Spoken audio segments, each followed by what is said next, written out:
Les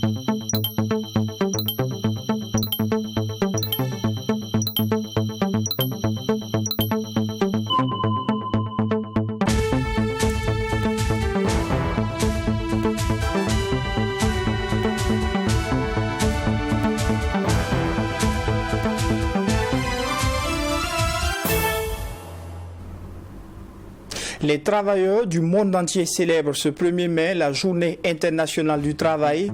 Mobilisés autour de l'unité d'action syndicale UAS, les travailleurs ont battu le pavé à Ouagadougou. Ils ont remis une plateforme revendicative au chef du gouvernement Apollinaire Kyelem de Tambela. On fait le point dans ce journal.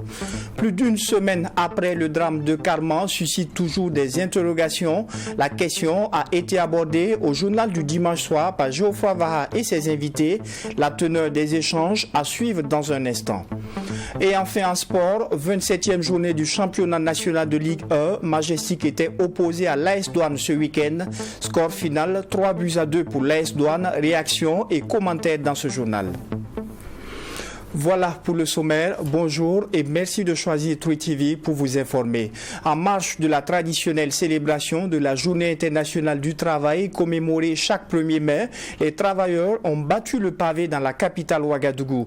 Répondant ainsi à l'appel de l'unité d'action syndicale UAS, ils ont marché en direction du ministère en charge de la fonction publique avec en main une plateforme revendicative de 5 points. Au-delà de l'exigence pour de meilleures conditions de vie et de travail, les travailleurs ont également dénoncé les dérives de certaines forces de défense et de sécurité dans l'exercice de leur travail. Alexis Wenkouni, Belem Naba. Mobilisation et lutte pour plus de sécurité pour la population, mobilisation et lutte pour l'audit des fonds alloués à la sécurité, non aux arrestations arbitraires, mobilisation et lutte pour l'adoption du code de travail favorable aux travailleurs. Voici quelques expressions scandées par la Confédération générale des travailleurs ce 1er mai, réunie au sein de l'unité d'action syndicale. Et c'est de la bourse du travail à la BCAO en passant par la cathédrale, l'itinéraire suivi par les travailleurs pour rejoindre le département de Bassoma-Bazier pour remettre la plateforme revendicative. Aussitôt reçue par le chef du département en charge de la fonction publique, elle est transmise au chef du gouvernement, Maître Apollinaire Kyelem de Tambela. Cette plateforme revendicative de 5 points traduit un certain nombre de convictions de l'UAS concernant la marche de la nation. La sécurité des populations et de leurs biens sur l'ensemble du territoire, les mesures contre la vie chère, l'accès au logement et à la terre, le respect et l'élargissement des libertés individuelles et collectives et la promotion du travail décent, l'assainissement, la gestion des ressources nationales et une véritable souveraineté nationale. Sur un certain nombre de points, le chef du gouvernement apporte des réponses, notamment sur le code du travail. Pour ce qui concerne le code du travail, le ministre Bassolma est là, il est déjà ficelé. Maintenant, les débats se trouvent au niveau de l'Assemblée législative de transition. Mais nous espérons que nous pourrons arriver à un compromis pour qu'il soit adopté. Vous avez émis un ensemble de vœux. Il n'y a pas longtemps, nous avons tenu un conseil de cabinet. Nous avons examiné toutes les doléances que vous avez soumises. Et je pense que bientôt, vous recevrez une correspondance de notre part qui va vous exprimer, n'est-ce pas, les compromis auxquels nous sommes arrivés. Et je pense que vous en tirerez satisfaction. La promotion de la méritocratie dans l'administration publique n'est pas occultée, mais le chef du gouvernement doit rappeler la priorité du gouvernement de la transition. Donc la priorité des priorités doit être la sauvegarde de l'intégrité territoriale et de la vie des populations. C'est ça notre priorité à l'heure actuelle. Donc c'est pour cela que nous avons créé, n'est-ce pas, ce qu'on appelle les fonds de soutien de la patrie. Donc je vous invite tous, n'est-ce pas, à contribuer à alimenter ce fonds-là. La nation est en péril. C'est parce qu'il y a un territoire qui s'appelle Burkina Faso. C'est parce qu'il y a une population qu'on appelle burkinabé, qu'il y a des patrons sur ce territoire, qu'il y a des travailleurs sur ce territoire. Si le territoire disparaît, aucun droit ne saura subsister. Que ce soit le droit à l'emploi, le droit à la création d'entreprises, le droit d'expression, tout va disparaître. La revendication n'est ni une guerre ni de la haine, indique le chef du gouvernement. Tous ont la même préoccupation, la survie de la nation et de son développement. Une collecte de fonds est initiée par l'unité d'action syndicale afin d'apporter son soutien aux personnes déplacées internes. Plus d'une semaine après, le drame de Karma suscite toujours diverses réactions au sein de l'opinion. Le sujet a largement été abordé par Geoffroy Vaha et ses invités au journal du dimanche soir. Il s'agit notamment du sociopolitologue, le Dr Olopépin Yen, du secrétaire général du CISC, Dr Daouda Diallo, et du représentant du Rassemblement des intelligences pour la souveraineté de l'Afrique, Abdoulaye Boina. Qu'est-ce qui s'est réellement passé à Karma? Qui en est responsable? Quel bilan peut-on dresser aujourd'hui? Eh bien, le résumé des interventions, c'est avec Maxime Jean-Eudes Bambara. Drame effroyable et regrettable, voilà comment les invités du journal du dimanche soir qualifient les événements survenus le jeudi 20 avril dernier à Karma, dans le Yatenga. Une soixantaine de personnes auraient été tuées par des personnes arborant des tenues de l'armée burkinabé, selon un communiqué du procureur du Faso. En attendant les résultats des enquêtes, les supputations vont bon train, mais difficile pour le sociopolitologue Olopépin Yen de tirer des conclusions. Il serait donc hasardeux d'émettre déjà des jugements. Voilà, et dans la mesure où nous n'avons pas tous les éléments d'information, en dehors des supputations que nous entendons par-ci par-là, et une suspicion donc sur peut-être des groupes qui auraient donc emprunté les tenues de FDS pour commettre ce massacre et faire endosser ça par notre armée. Et il y a aussi l'autre thèse ici voilà, qui dit que non, ce sont nos FDS voilà, qui ont commis ces actes. Donc du coup on se retrouve donc, sur des thèses contradictoires et seules les enquêtes peuvent révéler donc, la vraie réalité des choses. Pour Abdoulaye Boina Mamoudou Riza, Rassemblement des intelligences pour la souveraineté de l'Afrique, le drame de Karma laisse jusque-là interrogateur. Beaucoup de questions, très peu de réponses pour le moment. Il faut que les enquêtes évoluent rapidement pour qu'on puisse situer les responsabilités, pour qu'on puisse avoir la sérénité pour continuer la guerre, parce que actuellement c'est ça l'objectif principal. La guerre des chiffres est déclenchée. Le communiqué du procureur du Faso parle d'une soixantaine de morts. Les rescapés du drame en conférence de presse indiquent 147 personnes tuées. Du côté du CISC, collectif contre l'impunité et la stigmatisation des communautés, l'on dénombre 136 morts selon son secrétaire général, Dr Daouda Diallo. Il y a certains de nos représentants qui ont pu suivre et donc ils ont suivi et ils ont pu aussi compter en termes de nombre hommes, femmes, enfants et autres. Donc voilà comment c'est physiquement. Et puis quand on s'entretient dans ce genre de travail, comme c'est rigoureux, on a pris du temps. Voilà pourquoi on a pris toute une semaine pour pouvoir le faire. Tout en saluant la promptitude avec laquelle le gouverneur de la région a reçu les ressortissants de Karma, le sociopolitologue Olopépin Yen interpelle les autorités à davantage communiquer afin de faire barrière à ceux qui voudraient faire de la récupération. Quand déjà on voit des gens qui sont à un niveau très élevé de la responsabilité commencer à parler de génocide, vous voyez ce que ça fait? Il appartient aux autorités de bien encadrer ce problème, de sorte à bien circonscrire, afin que des exploitations malsaines ne puissent pas se faire. Chaque notion, du point de vue légal, répond à une définition. Quand on parle des génocides, en fait, il y a 3 éléments constitutifs. Il y a une certaine planification, il y a le critère planification, deuxièmement, il y a le critère ciblage, et troisième critère, c'est l'ampleur. Abdoulaye Boina, quant à lui, invite les populations et les organisations de la société civile à donner la possibilité non seulement aux autorités locales d'assister les rescapés, mais aussi à la justice de faire son travail. Je voulais dire que par rapport à ce mot génocide-là qui est sorti, et on sent réellement une intention de récupération. Parce que si vous voyez d'où c'est venu, la CEDEAO, certains députés qui sont contre le Burkina au niveau de l'Europe là-bas, vous voyez clairement qu'il y a une intention de récupération qui est derrière. Mais l'exemple est mal tombé, parce que l'exemple de Karma vient battre en brèche toute possibilité d'aller vers le génocide. Parce que jusque-là, il y avait effectivement une certaine communauté qui subissait les exactions entre griffes. Mais cette fois-ci, c'est un contre-exemple. La CEDEAO a indiqué dans un communiqué que le ciblage des communautés peut être traité comme un génocide selon les dispositions de la Cour pénale internationale. Une réaction de la CEDEAO qui, pour le sociopolitologue Olo Pepin-Yen, sonne comme une indignation sélective. Il y a une indignation sélective. Nous ne sommes pas au premier quand même événement malheureux. Nous sommes allés de drame en drame dans ce pays. Nous sommes allés de massacre en massacre. Et même souvent, il y a même des massacres qui ont été revendiqués même par certains groupes armés. Mais on n'a pas vu la CEDEAO s'indigner. C'est là où il y a problème. Et c'est comme si il y a des gens qui sont en embuscade et qui attendent qu'au niveau de nos FDS là, qu'il y ait peut-être quelques dérives et puis on récupère ça comme du pain béni et on commence à exhiber et on commence à faire planer le spectre de la CPI contre ici de FDS. Le secrétaire général du CISC, Dr Daouda Diallo, qui parle de crimes de masse, invite les autorités politiques à plus d'implication afin de déployer tous les moyens nécessaires en ressources humaines et financières pour la manifestation de la vérité.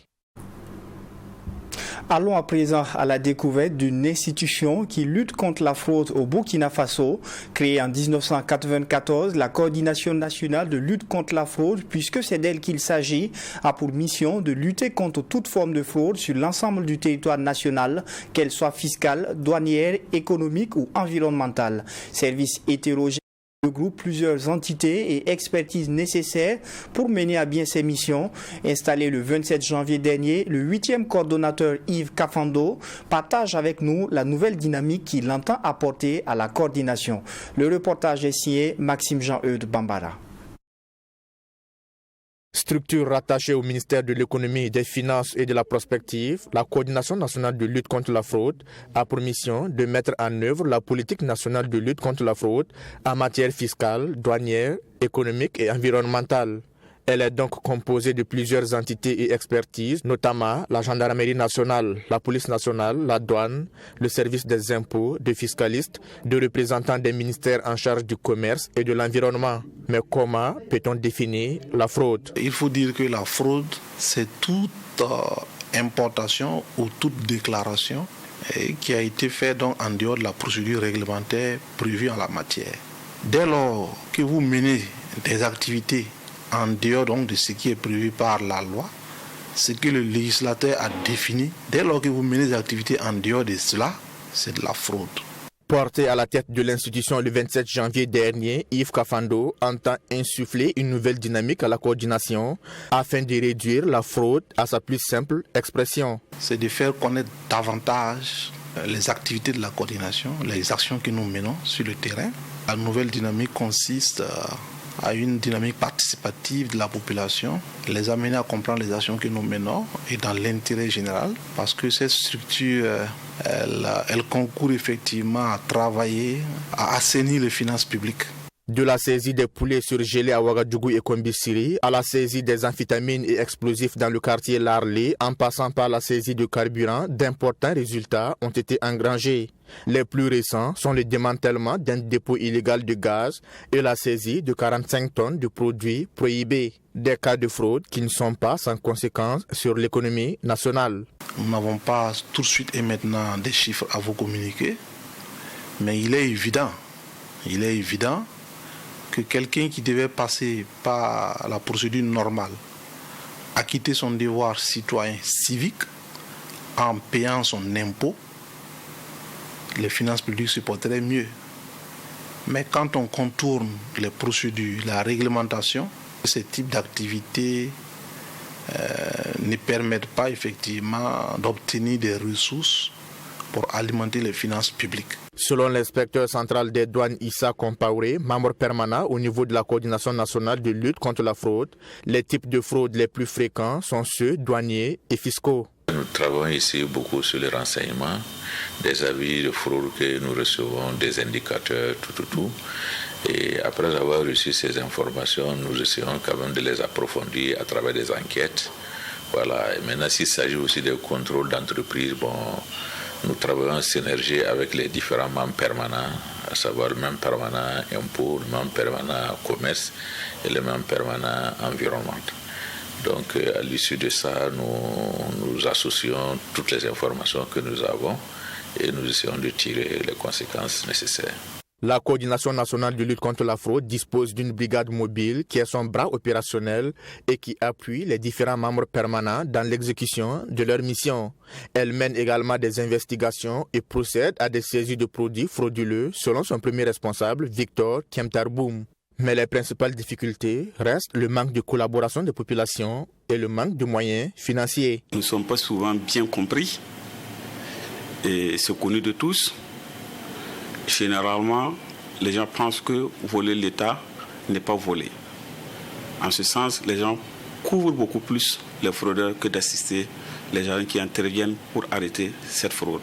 Nous appelons à toute personne qui a une information concernant la fraude de nous appeler au 70 12 27 55 ou au 67 76 76 35. Il y a des difficultés, voilà. Avoir une information, ça nécessite quand même que les indicateurs, vous puissiez les fournir quand même suffisamment d'argent. Généralement, nous n'avons pas un fonds qui est prévu pour ça. Donc pour avoir l'information, il faut payer cher. Alors sur le terrain aussi, il faut des déplacements. Les fonds aussi qui nous sont alloués ne suffisent pas suffisamment pour ça. Créée en 1994, la coordination nationale de lutte contre la fraude fonctionne sur la base du renseignement.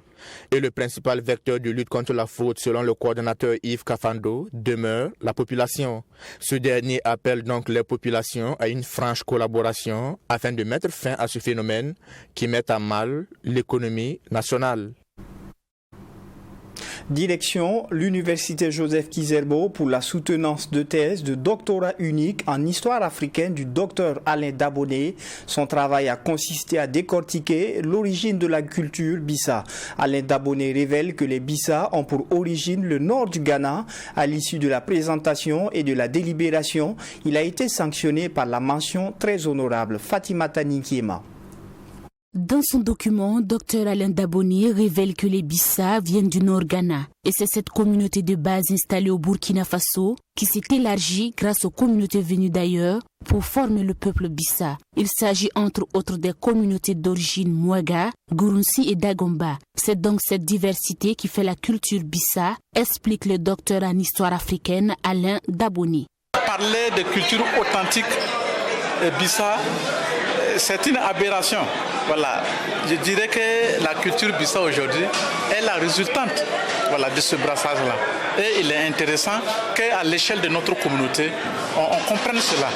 Savoir que, c'est dire, nous sommes nous-mêmes. On vient de partout pour être ce que nous sommes aujourd'hui. Et chaque Burkinabé devrait apprendre davantage sur son origine dans ce contexte de promotion de vivre ensemble et de cohésion sociale. C'est ce qu'a laissé entendre le tout nouveau docteur en histoire africaine. Selon lui, la question des origines est d'une importance capitale dans la résolution de certains conflits. C'est bon que nos communautés-là comprennent cela. Aujourd'hui, on n'est plus à l'aide de la construction d'une identité ethnique, on parle de la construction d'une identité nationale. Et je pense que ces histoires-là peuvent nous permettre de comprendre cela.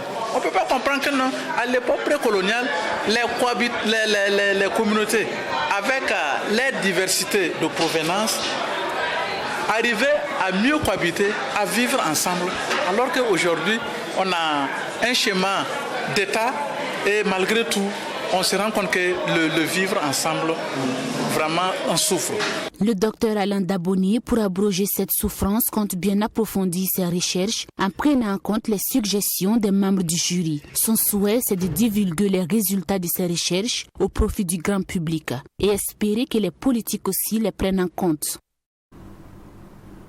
Et en religion, les jeunes de la communauté islamique Ahmadiyya sont en retraite spirituelle. Au cœur de cette retraite spirituelle, prévue pour 3 jours, des prières pour le retour de la paix au Burkina Faso. Occasion également pour ces jeunes de faire une compétition sur les connaissances coraniques et sur des disciplines sportives. Alexis Wenkouni, Belem Naba. Réunis à cette 20e conférence, les jeunes de la communauté islamique Ahmadiyya sont en retraite spirituelle. Occasion pour ces jeunes musulmans de faire une compétition sur une activité à deux volets. L'un sur les connaissances coraniques, l'autre sur le sport. Ces deux volets réunissent chacun cette discipline. Initiée par les premiers acteurs de cette communauté musulmane Ahmadiyya, l'objectif est de travailler à avoir une jeunesse consciente qui participera au développement de la nation burkinabé et rehausser l'image de ce pays. Que cette activité est toujours pour les formations de membres, nos jeunes. Si nous voulons que ce qui est nécessaire, que, comme le DG a donné le message, que si nous voulons que les pays développent, les pays avancent, il faut que nos jeunes soient bien formés. Et cette occasion, c'est pour formation. Formation de nos enfants, nos jeunes. C'est ça qui est l'objectif de cette ijtima. Je pense que ce sera beaucoup de notre effort pour les formations. Et pendant les 3 jours, il y aura les prières tahajjud, les différents discours, différents prêches. Malgré le contexte sécuritaire difficile, le pari de l'organisation de cette conférence est tenu. Pour le président des jeunes de la dite communauté, l'idée est de pérenniser cette initiative au bonheur des jeunes de cette organisation. Malgré la difficulté, les jeunes sont là, ceux qui pouvaient répondre ont pu répondre. Voilà, mais il y a beaucoup qui ne sont pas parmi nous aujourd'hui parce que voilà, il n'y a pas de route pour eux pour qu'ils viennent à cette conférence. Nous travaillons parce que notre jeunesse soit une jeunesse consciente, responsable, voilà, qui est soucieuse du développement de leur pays. Et c'est ce message que nous souhaiterons transmettre à l'ensemble de la jeunesse burkinabé. Il faut que nous soyons une jeunesse consciente, responsable, qui travaille pour le bien-être, voilà, de son pays. L'initiative est encouragée par la direction de la jeunesse et de l'éducation permanente qui parle d'éveil de conscience de la jeunesse qui est une transmission de valeurs. Sa structure ne peut qu'associer son image. Il y a des formations qui sont prévues, donc c'est une transmission effectivement des valeurs. Et quand on parle de jeunes, on parle effectivement de besoin donc d'acquérir des valeurs pour que ce soit des jeunes qui puissent être, j'allais dire, des hommes entiers, des hommes à part entière qui vont donc porter le développement du Burkina Faso. Les jeunes puissent effectivement acquérir non seulement des compétences mais des valeurs qui vont faire d'eux effectivement des hommes de demain. Cette conférence sur la spiritualité et du développement physique réunit plus de 1000 jeunes venus des 13 régions du pays. Cette retraite spirituelle dure 72 heures. Et on termine ce journal en sport avec la 27e journée de Ligue 1 qui a tenu ses promesses ce week-end. Majestic SC a croisé le crampon face à l'AS Douane. Un match combien important pour les Gabelous qui avaient été rejoints au classement par Salitas. Et après 90 minutes de match plein de rebondissements, l'AS Douane l'emporte sur le score de 3-2. Le résumé du match avec Bessogré John William Somda. Comme un air de soulagement dans la grisaille de Zignaré pour Kamomalo à l'issue de l'opposition contre le Majestic SC comptant pour la 27e journée du championnat de Ligue 1. Dans ce match de tous les dangers pour les Gabelous, provisoirement rejoint à la tête du classement par Salitas, les choses débutent de la mauvaise des manières. En effet, il ne faut que 5 minutes aux académiciens de Falcao pour trouver la faille par l'entremise de David Balima à la 7e minute. Le président de la section football de l'AS Douane, Ali Guissou, fait la grise mine. Pourtant, il n'aura pas le temps de gamberger que ses poulains recollent rapidement au Marquois. Sur un coup franc décomposé à la 8e, Michel Batibo place un coup de tête qui ricoche sous la barre et retombe. Benoît Bado, l'arbitre de la rencontre, valide sous indication de son deuxième assistant Bourema Konseiga. Un but partout entre les deux formations, et cela malgré les protestations des joueurs du Majestic. La partie est relancée, mais les Gabelous se montrent davantage assoiffés. Après un jeu à 3 savamment orchestré, Michel Batibo file dans le dos de la défense du Majestic et s'en va tromper à l'Outraoré pour la deuxième fois de la soirée.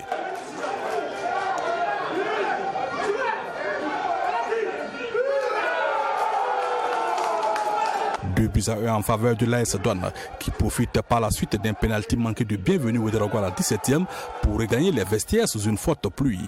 Un pénalty qui fera certainement parler au Majestic. Ouais, c'est de l'indiscipline parce que celui qui a pris le ballon, ce n'est pas un de nos tireurs. Je n'ai pas voulu trop réagir, mais je pense qu'il va apprendre à ses dépens. Après la pause, l'intensité baisse considérablement et les deux parties opèrent par des attaques sporadiques. Mais alors que l'on se dirigeait tranquillement vers une victoire de l'AS Douanes, Kaboubaka Sidiki Traoré profite des largesses de la défense des Gabelous pour remettre les deux équipes à égalité à la 82e. Le coup est dur, mais les poulains de Kamou-Malo parviennent à trouver les ressources mentales pour revenir. À 2 minutes de la fin du temps réglementaire, Hervé Diomandé offre la victoire aussi non sans profiter de la passivité de l'arrière-garde du Majestic.